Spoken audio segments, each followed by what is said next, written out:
बिस्मिल्लाहिर्रहमानिर्रहीम। Dear student, अस्सलाम वालेकुम। मैं हूं आपका science instructor Imran Haider. Dear student, I hope कि आपने ब्रिजिंग सॉल्व कर ली होगी। Next move to our learning outcome. Today our learning outcome be lift 6.4 write a chemical formula on the basis of valency of the constituent elements such as H2O, NaCl, NH3, CO2 and CO।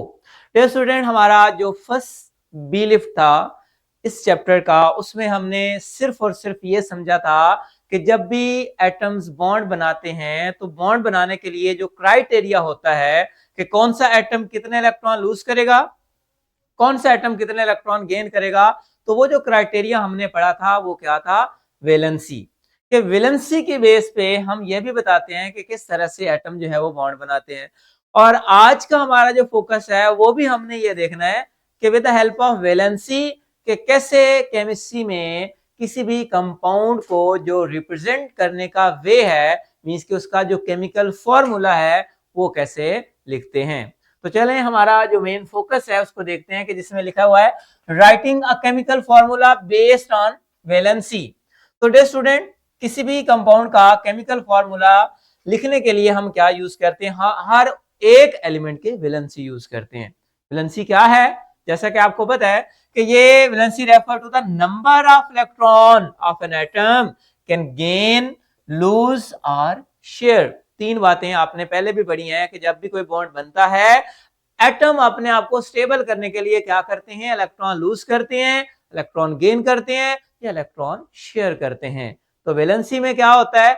Valency हमें number of electron के बारे में बताती है कि कोई atom कितने electron share, loose या गेन करता है। हम इस चीज को एक एग्जाम्पल से देखते हैं, और एग्जाम्पल्स के लिए आपके सामने ये देखें, बड़ी फेमस एग्जाम्पल है H2O। तो डियर स्टूडेंट, केमिस्ट्री में जैसा कि आप कोई भी कंपाउंड पढ़ते हैं, लाइक वाटर है, तो वाटर को रिप्रेजेंट करने के लिए केमिस्ट्री में जो एक वे है जिसको आप कह सकते हैं लैंग्वेज ऑफ केमिस्ट्री, वो क्या है? That is a formula. तो जर्नल हम उसको केमिकल फॉर्मूला कहते हैं कि कोई भी कंपाउंड है, एलिमेंट्स या मॉलिक्यूल को जो रिप्रेजेंट किया जाता है उसको क्या कहते हैं? A chemical formula. Chemical formula basically क्या है? जिसमें हर एक एलिमेंट को उसके सिंबल से रिप्रेजेंट किया जाता है और उसके अंदर जो नंबर ऑफ एटम्स होते हैं उनको एक सबस्क्रिप्ट फॉर्म में जो है वो लिखा जाता है। तो याद रखिएगा, केमिस्ट्री में जब भी कोई आपको केमिकल फॉर्मूला मिलेगा और आपने ये चेक करना है कि मेरा फॉर्मूला करेक्ट लिखा हुआ है कि नहीं है, तो आपने ये दो बातें देख लेनी है। एक कि सिंबल जो है वो करेक्ट लिखा हो, और दूसरा जो नंबर ऑफ एटम्स हैं, मतलब एटम की जो भी तादाद है वो उसके सबस्क्रिप्ट में, मतलब लोअर केस में लिखी हो। तो हम कुछ रूल्स पढ़ते हैं, जैसे हमें पता हो कि कोई भी केमिकल फॉर्मूला लिखना है तो कौन कौन से रूल्स को फॉलो करना चाहिए। अगर आप तीन रूल ये फॉलो करेंगे तो डियर स्टूडेंट, कोई भी आपके पास कंपाउंड आ जाता है तो आप उसका फॉर्मूला आसानी से लिख लेंगे। स्टेप 1, जिसमें आप यहाँ पे क्या करते हैं? Write a symbol of elements in the order they appear in the compound. Dear student, जैसा कि आपको पता है कि कोई भी कंपाउंड जो लिखा जाता है उसका एक ऑर्डर होता है। तो सबसे पहले आपने क्या करना है? उस कंपाउंड्स के अंदर जो भी एलिमेंट्स होंगे उनके आपने सिंबल लिखने हैं। जैसा कि आप यहाँ पे देख रहे हैं, ये N, ये किसका सिंबल है? नाइट्रोजन का। ये H, ये किसका सिंबल है?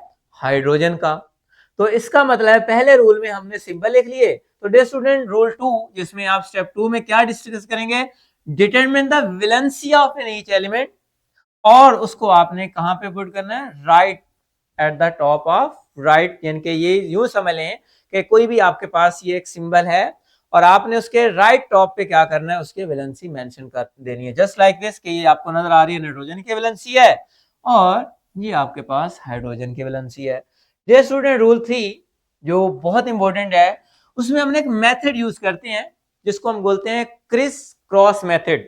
नाम से ही शो हो रहा है कि बेसिकली इसमें क्या क्या जाता है कि जो भी टाइप रॉड पे वैलेंसी लिखी होती है, जस्ट लाइक दिस, कि ये एटम ए है और ये एटम बी है, तो डियर स्टूडेंट जो वैलेंसी लिखी होती है उसको क्या कर दिया जाता है? स्वैप कर दिया जाता है और उस वैलेंसी के नंबर को उन सिंबल के सबस्क्रिप्ट में मेंशन कर दिया जाता है। तो देखें ये लिखा हुआ है method to write a formula swap a valency just like this, कि वैलेंसी को स्वैप किया जाता है cation and anion and place them as a subscript, मतलब lower right of the each ions are a neutral compound. तो ये याद रखना, 3 रूल्स आपने फॉलो करने हैं। पहला रूल आपने सिंबल लिखना है, दूसरा रूल आपने वैलेंसी लिखनी है, और तीसरा रूल उस वैलेंसी को आपने स्वैप कर देना है और हर एक एटम्स के या आयंस को या न्यूट्रल एटम के सबस्क्रिप्ट या लोअर केस में लिख देना है, और वो आपके पास क्या बन जाएगा, फॉर्मूला।